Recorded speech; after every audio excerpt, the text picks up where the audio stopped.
Started here, we're good. Recording, right. Oh yeah, you see the scar on my head. I'm the boy who lived through an unfortunate cabinet incident. And this is the second time it's happened. That's not important, let's get to the review. Well, hey there friends, it's Chris from the Rate the Record podcast, and if you check your calendar, you'll know it's that time of the week again, or at least not Monday, because we tend to release these in many days in the week, just whenever we want, but regardless, it's a new music review. I have 3 new songs for you. I've checked them out. I want you to check them out, so let's talk about them right now. Quick, me and editing, do a transition right here while I slide over this way. My editing is so good you didn't even notice I moved over here. So first up on the list we have renowned pop-punk band Blink-182 from Poway, California. And they have a new album coming out this October called One More Time, and this marks the return of original guitarist and vocalist Tom DeLonge. I can't remember who the other guy was, Mark Skibby or something like that. I can't remember his name, I'm sorry off the top of my head, my Blink lore is terrible. But yes, they have a new album coming out called One More Time, as I just said, and I'll be looking at the title track of that album because that's the first tease of it. I'll start out by saying this immediately. If you came here looking for a high energy, fast, fun, loose kind of Blink-182 track, you came to the wrong place. We have a very acoustic-driven ballad with this one instead of a high-energy pop-punk track. Again, with the acoustic guitar, it's driving the entire track. There's layers of piano and synth kind of mixed all over the place, and by synth I mean like synth strings.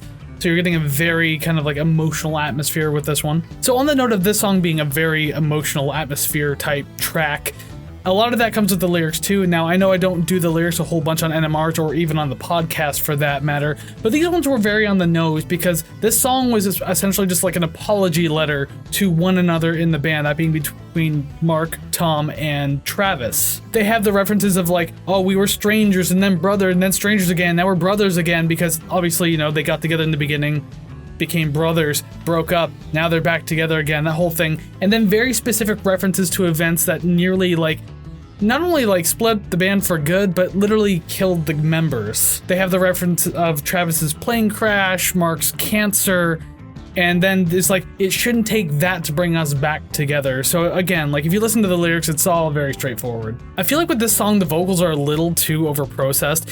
It takes away from what should have felt like more of a raw, emotional presentation with it, especially because they're kind of singing to each other more or less.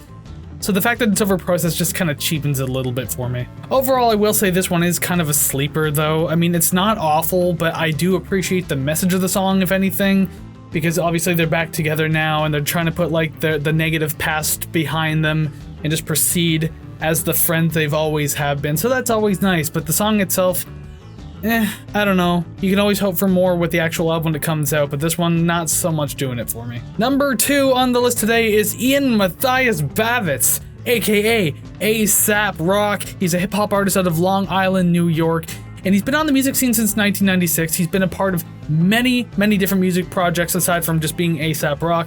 One of them being Malibu Ken, which is above my head right now as a card that you can check out. It looks pretty tempting. We did it back in season 1, so prepare for some awkwardness, but other than that, check it out. His 9th studio album is on the way this November called Integrated Tech Solutions, and the first song that he's dropped from it is Mindful Solutionism. Right off the bat, I gotta say, I love the instrumentals in this track. You have that like broken synth sequence going on top of this like simple but very strong drum passage. It just sounds so good. I love this. If you want me to talk about the vocals and the lyrics at all, what else can I say beyond the idea that this is Aesop Rock we're talking about? A great flow to the vocals, excellent delivery of the lyrics, always a treat for the ears both melodically and lyrically, so I mean like you're always getting so much and it's always so good. The hook in the song is catchy enough too. It's not the most popping thing that you would expect to hear, but it's still good. It works here, so I don't really have much to complain about. Overall, I think it's an absolute banger. It's a fantastic track. Like, I can see why some people might think it falls a little flat towards the end because, I mean, what else can you expect in a hip-hop track? Things don't usually build and get really big like a rock track does.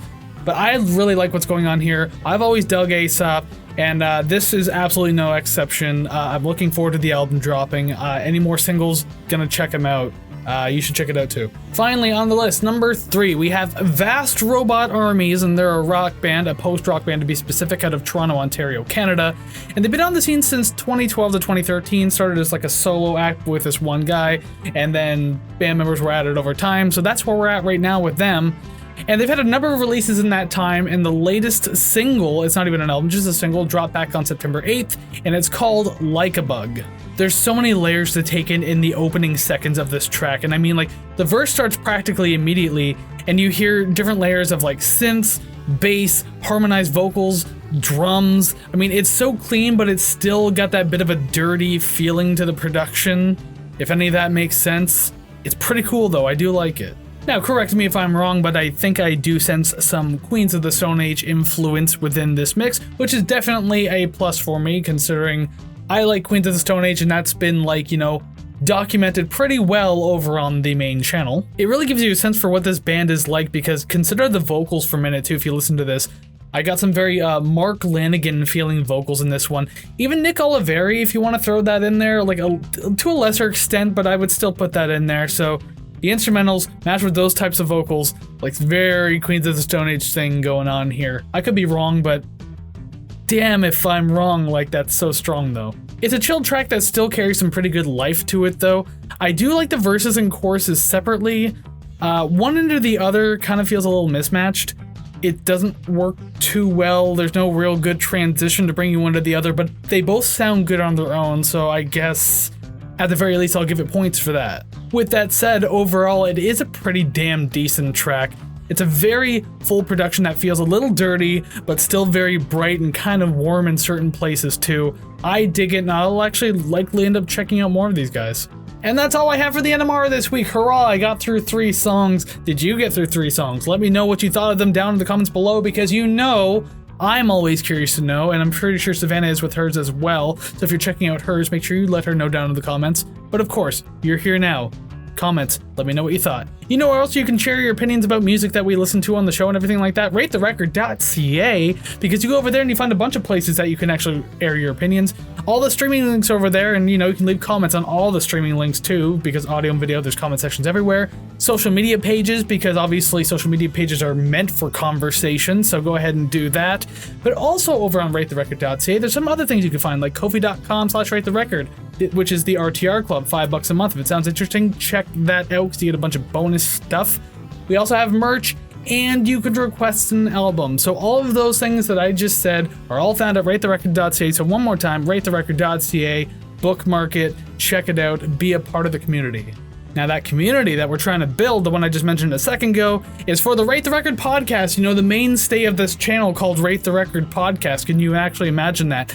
Anyways, this past Monday, episode 91 just dropped, and we took a look at Gob and their 2000 album, The World According to Gob. So if you're a fan of pop punk, and I guess if you're American, it's going to be obscure pop punk from Canada, but it's still pretty good. What did we think of the album? You'll have to tune in and check it out. And I think that's just about all I have to say right now. So one more time, thank you very much for joining me. Make sure you're checking out the podcast. New episode drops every Monday, so make sure you're tuning in for that.